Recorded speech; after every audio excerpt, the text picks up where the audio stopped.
La situation entre le Burkina Faso et la Côte d'Ivoire a pris une autre tournure. Le climat n'est plus du tout fluide entre le Burkina Faso et la Côte d'Ivoire.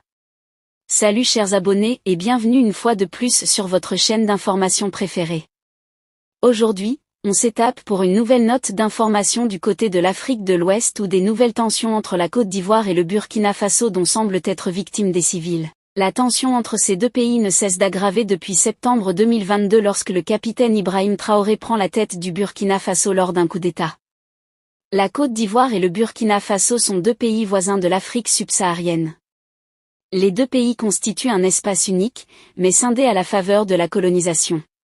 Ainsi, les deux États sont traversés par des continuités géographiques, socio-économiques et historiques. La Côte d'Ivoire est l'une des conditions de l'ouverture du Burkina Faso au commerce mondial, car elle constitue la porte la plus proche pour le Burkina Faso sur l'océan Atlantique.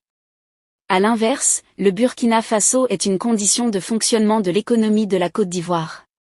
Mais les relations Côte d'Ivoire-Burkina Faso vont se dégrader à cause de différents coups d'État à répétition, notamment l'accession du capitaine Ibrahim Traoré à la tête du pouvoir. Pour l'instant, la tension serait palpable entre les deux pays voisins, suite à des rumeurs de déstabilisation orchestrées par des individus depuis leurs territoires respectifs. Une dégradation du climat sociopolitique qui affecte aussi bien la Côte d'Ivoire que le Burkina Faso. Le point culminant de cette crise, il est évoqué que la chargée d'affaires de l'ambassade de Côte d'Ivoire au Burkina Faso, Justine Gosset, a été convoquée le 30 septembre 2024 par Dieudonné Désiré Sougouri, directeur de cabinet du ministère des Affaires étrangères de la coopération régionale et des Burkinabés de l'extérieur. C'est suite à cette convocation que Ouagadougou a rappelé ses diplomates en poste à Abidjan pour consultation. L'information a été largement relayée au Burkina Faso, mais les autorités ivoiriennes n'ont pas été informées de cette décision, rappelant tous les diplomates du Burkina Faso en Côte d'Ivoire.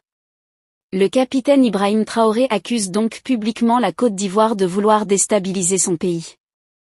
À ces accusations s'ajoute l'exil des Burkinabés qui fuient la situation dans leur pays. Des nombreux réfugiés burkinabés fuyant des violences des groupes djihadistes se voient refoulés par la Côte d'Ivoire. Les autorités burkinabées estiment que l'expulsion des réfugiés burkinabés par la Côte d'Ivoire viole les dispositions de conventions internationales sur le statut des réfugiés.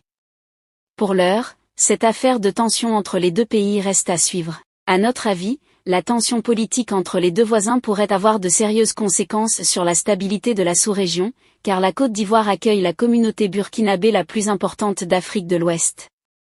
Que pensez-vous de la situation actuelle entre la Côte d'Ivoire et le Burkina Faso? Laissez votre avis en commentaire. Si ça vous a plu, cliquez sur j'aime et partagez. Mais n'oubliez pas de vous abonner et de cliquer sur la cloche de notification pour ne pas rater mes prochaines vidéos.